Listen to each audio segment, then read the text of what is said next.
Hello everyone, welcome to teachers hotspot. और आज की वीडियो में आपका स्वागत है। ये वीडियो है इंटरव्यू से रिलेटेड, जो हमारी इंटरव्यू सीरीज़ होने वाली है केवीएस एनवीएस वैकेंसी की। उसकी ये पहली वीडियो।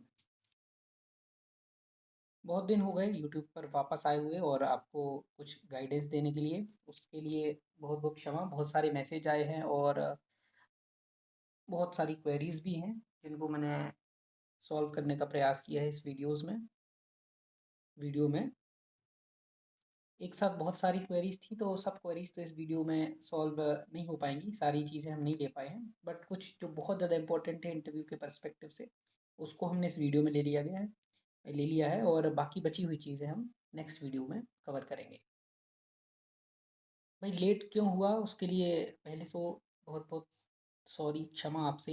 है ना कि मैं भी जानता हूँ कि बहुत लोगों का ट्रस्ट बंधा हुआ है और मुझे भी, मैं आपको फ़ील कर सकता हूँ कि आप क्या सोच रहे होंगे, क्या आपकी कंडीशन है और आप चाहते हैं कि आपको कोई जेन्युइनली गाइड करे। टियर 1 टियर 2 में मैंने आपको गाइड किया, मुझे आप लोगों की तरफ से बहुत सारा प्यार मिला और वही मोटिवेशन का कारण भी बनता है कि मैं आपके लिए कुछ करूँ, है ना। लेकिन लेट होने का कारण जो है, सारी चीज़ें मेरे हाथ में नहीं थी, कुछ चीज़ें तो मेरे हाथ में थी। बट देखिए, सबसे पहले तो अप्रैल मंथ बहुत ज़्यादा वर्कलोड था, है ना, एडमिशन से रिलेटेड और बहुत सारी चीज़ें जो मैं आपको ऑफिशियली बता नहीं सकता। इसके अलावा कुछ पर्सनल इश्यूज़ भी थे, चैनल के भी इशू थे, वो सारी चीज़ें सॉल्व हुई। और चौथी चीज़, ये सब सॉल्व होने के बाद मैं एक्चुअल में 5 को फ्री हुआ हूँ। 5 के बाद आज है 13 मतलब 8 दिन में कह सकता हूँ कि मैंने एक्चुअल में कुछ नहीं किया, जबकि मैं आपको 8 दिन पहले वीडियो के लिए रेडी मतलब हो सकता था और आपको कोई वीडियो प्रोवाइड करा सकता था। तो फिर कह सकते हो थोड़ा सा मोटिवेशन की कमी थी। बट कल परसों फिर एक मैसेज आया कि सर आप कब तक डालेंगे। तो बार बार मैं नहीं चाहता कि आप सभी परेशान हों और मेरी वजह से परेशान हो रहे मुझे पता है। तो इसलिए मैं चाह रहा हूँ कि एटलीस्ट ये सीरीज़ चलाऊँ। मैं चाहता तो इसकी नोटिफिकेशन पहले भी यूट्यूब पे दे सकता था या टेलीग्राम चैनल पर 2-3 दिन पहले कि मैं ये डालूँगा। लेकिन कई बार ऐसा होता है कि मैं कह देता हूँ, फिर वो किसी कारण से रुक जाती है वीडियो, तो उस वजह से फिर वो भी एक समस्या का कारण बनता है ना। प्रॉमिस करना और फिर वो तोड़ देना। इसलिए मैं अभी से कुछ भी कमिट नहीं करूँगा, बट मैंने कुछ सोच के रखा है और आई होप कि वो सारी चीज़ें मैं आपको दे पाऊँगा। चलिए बिना टाइम वेस्ट किए शुरू करते हैं। सबसे पहले तो हम इस वीडियो में क्या क्या पढ़ जानने वाले हैं, वो सारी चीज़ें मैं आपको बताने वाला हूँ। एक्सपेक्टेड कट ऑफ क्या रहने वाला है, ठीक है, एक्सपेक्टेड। नेक्स्ट है इंटरव्यू का वेटेज, उससे related. How much interview matters, interview कितना मैटर करता है। Things you should prepare for interview. और जो चीज़ें मैं आपको दूंगा वो। सबसे पहले बात करते हैं एक्सपेक्टेड कट ऑफ की। एक्सपेक्टेड कट ऑफ क्या होगा। देखिए, 2018 वाली वैकेंसीज थी, उसमें हम इस टीयर 2 को जो पिछली वाली वैकेंसी थी उसका एक ही टीयर हुआ था, मतलब रिटन एग्ज़ाम फिर फाइनल आपका इंटरव्यू हुआ था, तो एक ही एग्ज़ाम, उसके पार मानते हैं हम इस टीयर 2 को, ठीक है। और उसके हिसाब से एक्सपेक्टेड कट ऑफ ट्राई करते हैं। ज़रूरी नहीं कि ऐसा जो मेरा अंदाज़ा हो वो सही निकल आए। हो सकता है उससे कम कट ऑफ जाए, हो सकता है उससे ज़्यादा कट ऑफ जाए। मैं ये मान रहा हूँ कि अगर आपको लग रहा है कि आप बॉर्डर पर भी हैं, तो आपको इंटरव्यू की तैयारी ज़रूर करनी चाहिए, ठीक है। आपको जो भी, आपका जो भी स्कोर बन रहा हो, आपको जो भी लग रहा हो, आपको ऐसा लग रहा है, फ़ील हो रहा है कि मेरा सिलेक्शन होगा फॉर इंटरव्यू, तो आपको प्रिपरेशन करनी ही चाहिए। और no matter what I say about the interview, okay, about the cut off. तो 2018 की वैकेंसीज आई थी जो, उसमें कट ऑफ गया था 95 फॉर यूआर, है ना, आउट ऑफ 150, 150 में से 95, जो कि है ऑलमोस्ट 64% ऑफ द रिटर्न, है ना। मतलब रिटर्न एग्जाम का 64% के आसपास कट ऑफ गया था। 2022 की वैकेंसीज की बात करते हैं। 222 की वैकेंसी में कट ऑफ गया था 135 आउट ऑफ 180, जो कि पूरा का पूरा 75%। अब रीज़न क्या है, यहाँ कट ऑफ बहुत कम था, यहाँ कट ऑफ बहुत ज़्यादा है। रीज़न ये था कि भाई जो 2018 का एग्ज़ाम था उसमें साइंस जो है वो अच्छे लेवल की आई थी, है ना। मैथमेटिक्स भी जो है वो अच्छे लेवल की आई थी, 10th और 10th के ऊपर। और उसके पहले ऐसा एग्ज़ाम हुआ नहीं था, तो सिलेबस चेंज हुआ, एग्ज़ाम टफ आया, लोगों को उतना ज़्यादा जानकारी नहीं थी, उस वजह से इसका कट ऑफ बहुत कम गया, 64%। इसका कट ऑफ ज़्यादा क्यों गया, क्योंकि इसमें सब्जेक्ट कंसर्न जो था वो ऑलमोस्ट प्राइमरी में देखा जाए तो 5th के लेवल का, और जो सेकेंडरी टीजीटी वीजीटी उसके लिए 10th के लेवल का। तब जब बुक से ही रख देंगे सारा एग्ज़ाम, तो ऑटोमेटिकली कट ऑफ ऊपर जाएगा। सबको पता है कि क्या आने वाला है। तो कट ऑफ जो है जो 2022 में वो थोड़ा सा हाई चला गया था 75%। अब देखते हैं हम 2025 की वैकेंसी के बारे में। देखिए हमें पता है कि कुछ हमारा रिटर्न वाला पार्ट है और कुछ ऑब्जेक्टिव वाला पार्ट है, और ऑब्जेक्टिव वाले पार्ट में माइनस मार्किंग भी है। लेकिन अगर पेपर का लेवल देखा जाए तो पेपर का कोई लेवल नहीं था, विशेष लेवल नहीं था, है ना। कठिन तो मुझे नहीं लगा, ऑलमोस्ट जितने लोगों से मेरा परिचय है, हालांकि जिन लोगों से परिचय है वो सभी अच्छे स्तर के हैं, मतलब एबव एवरेज कह सकते हैं और इंटेलिजेंट भी कह सकते हैं उनको। तो ऑलमोस्ट सब 45 से 50 के बीच में मिनिमम, इतना तो सब लोगों ने उन प्रश्नों को सॉल्व करके रखा है, ये जो ऑब्जेक्टिव टाइप है। तो अगर मैं इसका कट ऑफ, ऑब्जेक्टिव टाइप है, इसका कट ऑफ कितना मान लूँ, देखिए 64 और 75 के बीच में कितना आना चाहिए। एटलीस्ट हम ये मान लेते हैं कि 68% के आसपास कट ऑफ मान लेते हैं ये ऑब्जेक्टिव वाले का। 68 मतलब 70% ही मान लो, तो 6 7 या 42, मतलब ऑलमोस्ट 42 के आसपास, है ना। ये मैक्सिमम कह रहा हूँ, इससे कम हो जाएगा तो ठीक है, इससे ऊपर ऊपर नहीं जाएगा। 42 मान लीजिए इधर का, और यहाँ 40 में से 28 to 30 मान लीजिए यहाँ। तो एटलीस्ट जो कट ऑफ जाने वाला है ये 42 28 70, मतलब कट ऑफ जो है वो लगभग 68 से 72 के आसपास रहने वाला है ना। प्राइमरी टीचर का जो कट ऑफ है वो 68 से 72 के बीच में रहने वाला है यूआर का। अब जो हमारा ओबीसी ईडब्ल्यूएस है उसका, और मान लीजिए अगर ये मैक्सिमम कट ऑफ मान लेते हैं 72, तो यहाँ मान लीजिए हमारा 69 से 70 के बीच में रहेगा। फिर इसको और थोड़ा सा कम कर लीजिए, 64 65 के आसपास होता रहेगा, और ये और नीचे आ जाएगा, ये तो 58 के आसपास भी आ सकता है ना, 58 से 60, और कम भी हो सकता है ये थोड़ा सा। अब इस तरह से हम ये मान सकते हैं, आप सभी ये समझिए कि अगर यूआर में आप 70 के पास हैं, है ना, 70 से 2 कम भी हैं 2 ज़्यादा भी हैं, तो भी आप अपने आप को सेफ मानिए। इवन 65 वाले भी तैयारी करिए, ऐसा मत सोचिए कि आपका नहीं होगा, है ना, हो सकता है हो जाए। मेरे हिसाब से कट ऑफ जो है वो 68 से 72 के बीच में जाने की संभावना है। अब बात आती है कि इंटरव्यू मैटर कितना करता है, हाउ मच इंटरव्यू मैटर्स। देखिए 2018 में जो रिटर्न और इंटरव्यू का रेशियो था वो 85 और 15 था। चलिए मैं 2018 का फाइनल कट ऑफ बताता हूँ। जनरल का फाइनल कट ऑफ था वो 68.6 था, ये 100 में से था फाइनल, है ना, रिटर्न इंटरव्यू का मिलाकर। देखते हैं कि पिछले बार मतलब 2018 की वैकेंसी में इंटरव्यू कितना मैटर किया था। देखिए कट ऑफ जो गया था वो गया था, अभी मैंने आपको बताया यूआर का कट ऑफ गया 95 2018 में, वो भी गएगा रिटर्न एग्जाम का। अब हम बताते हैं 95 को हमारे लिए 85% निकालना है, 95 का 85%, है ना, वो परसेंट भी निकालना है तो 150 पे निकालना है, वो 100 पे नहीं निकालना है। कितना आएगा, इसको आप करोगे तो ये आएगा 53.33, है ना, कितना आएगा 53.33। मतलब अगर किसी के 95 मार्क्स आए हैं 150 में से, 150 में से, तो उसके 53.33 बने वेटेज किसका, रिटर्न का। अब देखना 53.33 बना आपका रिटर्न का वेटेज, और ओवरऑल फाइनल कट ऑफ था 68.6। तो आप 68.60 में से 53.33 माइनस करके देखिए कितना आ रहा है ना। यहाँ बचेंगे,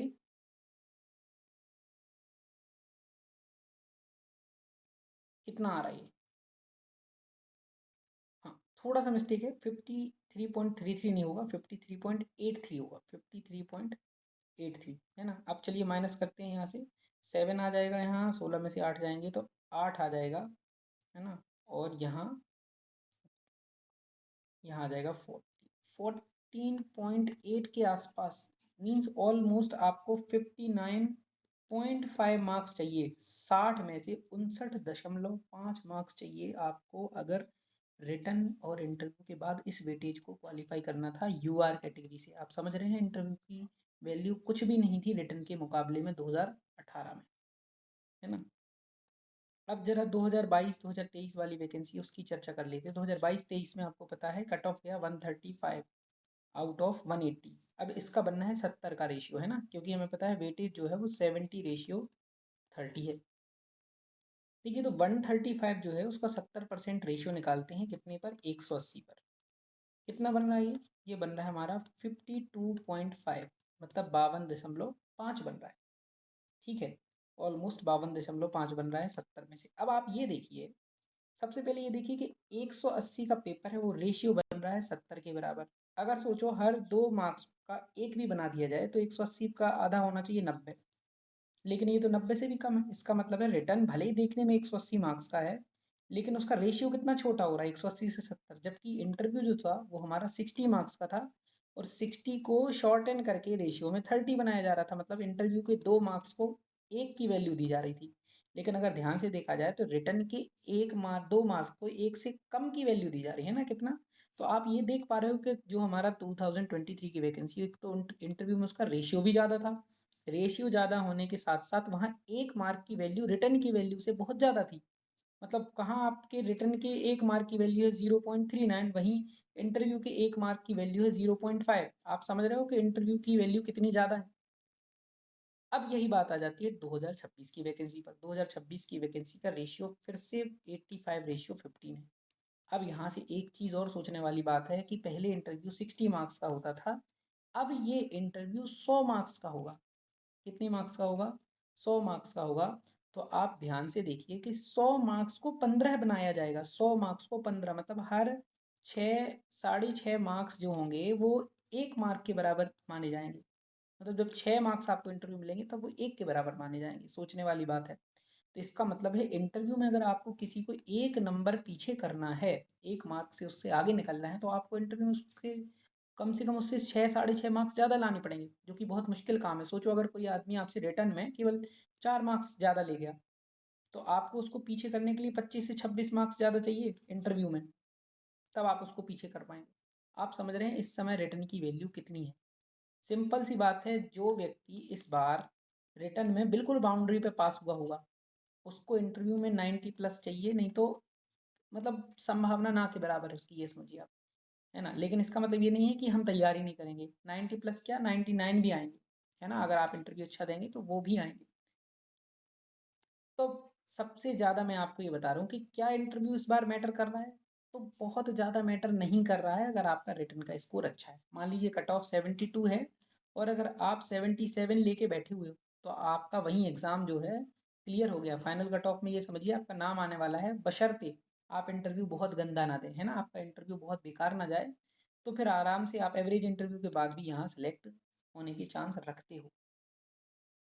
तो आई होप आप समझ गए होंगे कि इंटरव्यू बहुत ज़्यादा मैटर नहीं करने वाला है, लेकिन उनके लिए बहुत मैटर करने वाला है जो कट ऑफ के बहुत करीब है। अब बात आती है कि इंटरव्यू के लिए क्या क्या मैटर करता है। इंटरव्यू के लिए सबसे ज़्यादा मैटर करता है आपका एक्सपीरियंस, आपके पढ़ाने का एक्सपीरियंस। आपने जितना पढ़ाया होगा, वो पढ़ाने के अलावा स्कूल से रिलेटेड जो भी एक्सपीरियंस अगर होगा आपको, और वो अगर आप वहाँ झोंकेंगे दिखाएंगे, तो वो बहुत काम में आएगा। नॉलेज होगा, और इन दोनों एक्सपीरियंस और नॉलेज जो है वो तो क्लियर है, लेकिन उसके अलावा कॉन्फिडेंस होना बहुत ज़रूरी है। अगर आप में कॉन्फिडेंस होगा, नॉलेज नहीं है, एक्सपीरियंस भी नहीं है, तो भी कॉन्फिडेंस हो सकता है कि अकेले काम कर जाए, है ना। लेकिन अगर नॉलेज एक्सपीरियंस के साथ कॉन्फिडेंस अच्छा है, तो क्लियर है कि आपका इंटरव्यू बहुत अच्छा जाने वाला है। बहुत लोग कहते हैं कि इंटरव्यू लक पे डिपेंड करता है, मुझे लगता है कि बिल्कुल लक पे डिपेंड करता है, लेकिन ये सबसे आखिरी फैक्टर है ना। सबसे शुरुआती फैक्टर नहीं है कि केवल इसको सबसे ऊपर नहीं रख सकते। अगर आपके पास नॉलेज है, कॉन्फिडेंस है, एक्सपीरियंस है, आप इंटरव्यू अच्छा कर लेंगे। भले ही आपसे क्वेश्चंस इस तरह से किए जाएँ, घुमा के भी किए जाएँ आपसे, जो आपको नहीं आते होंगे, उसके बावजूद भी आप कहीं न कहीं से जो है अपनी स्मार्टनेस से उससे बाहर निकल आएँगे, है ना। लेकिन लक आपको कब चाहिए, जब इसमें से किसी एक चीज़ की आपके पास कमी हो। अगर नॉलेज की कमी हो, तो आपको लग चाहिए कि आपके एक्सपीरियंस रिलेटेड क्वेश्चन आपसे पूछ लिए जाएँ, है ना। अगर एक्सपीरियंस की कमी हो, तो नॉलेज बेस्ड क्वेश्चन ज़्यादा हो जाए। इस तरह से इस तरह का लक होना ज़रूरी, लेकिन लक जो है वो बहुत ज़्यादा आपका जो है वो प्राइमरी फैक्टर नहीं है। व्हाट शुड यू प्रिपेयर, आपको क्या प्रिपेयर करना चाहिए इंटरव्यू के लिए।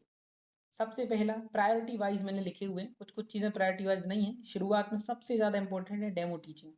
मैं ये कह रहा हूँ कि अगर आपकी डेमो टीचिंग अच्छी है, बाकी सारी चीज़ें अच्छी भी नहीं जाएंगी, तो आप एबव एवरेज मार्क्स ऐसे ही ले आएंगे। बाकी कुछ भी नहीं आएगा आपको, केवल डेमो टीचिंग अच्छी हो जाएगी ना आपकी, उस मैं आपको गारंटी दे रहा हूँ कि वहीं आपके मार्क्स।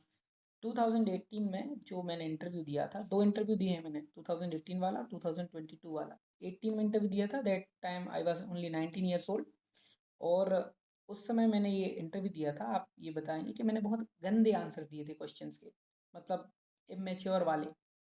उसके बावजूद मैंने डेमो बहुत अच्छा दिया था, और डेमो अच्छा होने की वजह से मुझे 42 मार्क्स मिल गए थे आउट ऑफ 60। जो कि मेरे डेमो की वजह से थे, केवल डेमो की वजह से। तो मैं आपको बता रहा हूँ कि 42 मार्क्स आउट ऑफ 60 अच्छे हैं, बुरे नहीं हैं, है ना। किसी न्यू कमर के लिए, कोई न्यू भी है भाई, उसके बावजूद भी उसको इतने मार्क्स मिल रहे हैं तो वो अच्छे हैं, जिसको कोई नॉलेज नहीं है विशेष। तो डेमो टीचिंग सबसे ज़्यादा इंपॉर्टेंट। इसके बाद क्या है, सब्जेक्ट नॉलेज। सब्जेक्ट नॉलेज जो है वो बहुत जो है आपको होना ज़रूरी है। स्पेसिफिकली आप क्लास 1 से 5 अगर प्राइमरी टीचर का एग्ज़ाम दे रहे, इंटरव्यू देने वाले हैं, और अगर टीजीटी का इंटरव्यू देने वाले हैं तो 6 टू 10th इसकी इसका नॉलेज होना आपको बहुत ज़्यादा ज़रूरी है। देखिए, आपने ग्रेजुएशन की होगी, पोस्ट ग्रेजुएशन की होगी, फिर भी ऐसे कई कॉन्सेप्ट्स हैं जो क्लास 1 से 5th में या 6 से 10th में हैं, जो आपको एक्चुअल में नहीं आते। हमने अपने टाइम पे अपनी तरीके से पढ़ लिए, बट वो कॉन्सेप्ट्स हमने बहुत अच्छे से समझे नहीं। इसीलिए उन कॉन्सेप्ट पर बेस्ड क्वेश्चंस पूछ लिए जाते हैं, इसलिए आपको उनके लिए रेडी रहना पड़ेगा। उसके लिए क्या करनी पड़ेगी, क्लास 1 से 5th तक की एनसीईआरटी को आप एक तरफ से हर एक चैप्टर को देखिए, उसके नोट्स बनाइए कि इसमें क्या कंसेप्ट है और मुझे उसे कैसे प्रिपेयर करना है। इवन आप उसकी डेमो टीचिंग की, हर चैप्टर की डेमो टीचिंग का भी क्या करिए, नोट्स बना लीजिए कि अगर मुझे ये चैप्टर पढ़ाने को मिल गया तो मैं ऐसे पढ़ाऊंगा, अगर ये टॉपिक पढ़ाने मिल गया तो ऐसे पढ़ाऊंगा। भले ही आप 4 टॉपिक तैयार करके जाएं डेमो के लिए, हिंदी, इंग्लिश, ईवीएस, मैथ्स का एक एक ही टॉपिक तैयार करके जा रहे हैं सबका, वो अलग बात है। लेकिन फिर भी आपके पास हर एक टॉपिक की मिनिमम ऐसी जानकारी होनी चाहिए कि अगर आपसे कह दिया गया कि ये कैसे करेंगे तो आप वो बता पाओ, है ना। थोड़ा बहुत इंट्रोडक्शन, थोड़ा बहुत तो उसके बारे में आप बता ही पाओ। फिर क्या पता होना चाहिए, ये पहले नंबर पे, ये सेकंड प्रायोरिटी। थर्ड प्रायोरिटी है important pedagogical developments going on, क्या क्या चल रहा है भारतीय जो सरकार है। एनईपी 2020 हो गया हमारा, है ना। इसके अलावा कॉम्पिटेंसी बेस्ड लर्निंग हो गया, कॉम्पिटेंसी बेस्ड एजुकेशन हो गया, कॉम्पिटेंसी बेस्ड असेसमेंट हो गया। इसके अलावा जो हमारा है ईसीसीई चल रहा है ना, निपुण चल रहा है, निपुण भारत मिशन, है ना। निपुण के अंडर आ रहा है क्या, एफएलएन, ठीक है। परख करवाता है हमारा सीबीएसई हो गया, एनसीईआरटी कराता है परख, है ना। सीबीएसई जो है वो सफल करा रहा है। तो इन सारी चीज़ें, जो जो चीज़ें हो रही हैं, क्यों हो रही हैं, क्या इनका उद्देश्य है, हमें सरकार क्या चाह रही है, कितने टाइम तक क्या क्या आ पाएँ, 21st सेंचुरी की स्किल्स क्या हैं, जो हमारे डेवलपमेंट के डोमेन्स क्या क्या हैं एनईपी के अनुसार। तो ये सारी चीज़ें स्पेसिफिकली एनसीएफ 2022, है ना। तो जो हमारा फाउंडेशनल स्टेज वाला है से और स्कूल एजुकेशन वाला, ये दोनों को, इन सबको आपको क्या करना पड़ेगा, इनके बारे में थोड़ी थोड़ी जानकारी रखनी पड़ेगी। इन चीज़ों से रिलेटेड क्वेश्चंस होंगे ही होंगे, गारंटी। नेक्स्ट है पेडागोजी के कॉन्सेप्ट्स। ये बहुत उतने इंपॉर्टेंट नहीं है, इसलिए मैंने प्रायोरिटी में इनको थोड़ा नीचे रखा है, आप और भी नीचे रख सकते हो। इससे ज़्यादा ज़रूरी है चौथे नंबर पे situation based questions. Situation based question पूछने की जाने के चांसेस होते हैं ना, लेकिन बहुत ज़्यादा इन पे फोकस नहीं करना है। पहला फोकस आपका ये होना चाहिए, अगर आपकी ये दोनों चीज़ें तगड़ी हैं तो इनके आंसर कोई भी दे सकता है। सिचुएशन बेस्ड क्वेश्चन के कोई ऐसे श्योर शॉर्ट आंसर नहीं होते, कुछ अच्छे होते हैं, कुछ थोड़ा कम अच्छे होते हैं। इन क्वेश्चंस के अगर आप बहुत अच्छे आंसर्स नहीं भी दे पाओगे तो ये उतना ज़्यादा आपके इंटरव्यू पर असर नहीं डालेगा। लेकिन अगर डेमो टीचिंग अच्छी दोगे, सब्जेक्ट नॉलेज अच्छा होगा, आपको क्वेश्चन के आंसर सही दोगे, तो ये ज़रूर असर डालेगा आपके सिलेक्शन पर। और इसके अलावा जो हमारा थर्ड फोर्थ और फिफ्थ नंबर पे है केवी कल्चर। केवी कल्चर के बारे में जानकारी हो, थोड़ा सा आप शो कर पाओ कि हाँ मैं केवी में इंटरेस्टेड हूँ। केवी या एनवीएस कल्चर भी कह सकते हैं, क्योंकि हमारी कंबाइंड वैकेंसी है, तो एनवीएस को भी साथ में लेके चलना है, इर्रिस्पेक्टिव ऑफ पोस्ट, है ना। और एक्सेप्ट पीआरटी, क्योंकि पीआरटी में तो है नहीं, एनवीएस में पीआरटी है नहीं। तो उसके लिए आप क्या करके चलिए, आप केवीएस और एनवीएस के कल्चर को थोड़ा सा जानकर चलिए, उनको शो करिए कि भाई मैं इंटरेस्टेड हूँ इस चीज़ में। तो अभी तक कुछ बेसिक चीज़ें थी जो मैंने आपको बताई कि क्या क्या आपको रेडी कर लेनी चाहिए और किस प्रायोरिटी में, है ना, आपको रेडी रखना चाहिए। और अभी डिटेल जानकारी जो है वो धीरे धीरे मैं आपको शेड्यूल्ड वे में आपको देता जाऊंगा। मैंने शेड्यूल बनाया है, देखते हैं कितना मैं उसको फॉलो कर पाता हूँ। ऐसा नहीं है, और ये भी है कि अगर आपका इंटरव्यू की जो रिजल्ट आ गया, रिटर्न का रिजल्ट आने के चांसेस क्या लग रहे हैं, मुझे लग रहा है कि मई के थर्ड या फोर्थ वीक में, है ना। थर्ड या फोर्थ वीक ऑफ मई जो है वो आपका रिजल्ट आ सकता है। तो अगर थर्ड फोर्थ वीक में आ गया तो हो सकता है जून के सेकंड थर्ड वीक में, है ना, आपके इंटरव्यू हो जाए, मे बी। इसकी कोई गारंटी नहीं है, और मैं तो बस आपको, मैं अज्यूम कर रहा हूँ, है ना। मैं आपको ये नहीं कह रहा हूँ कि ऐसा ही होगा।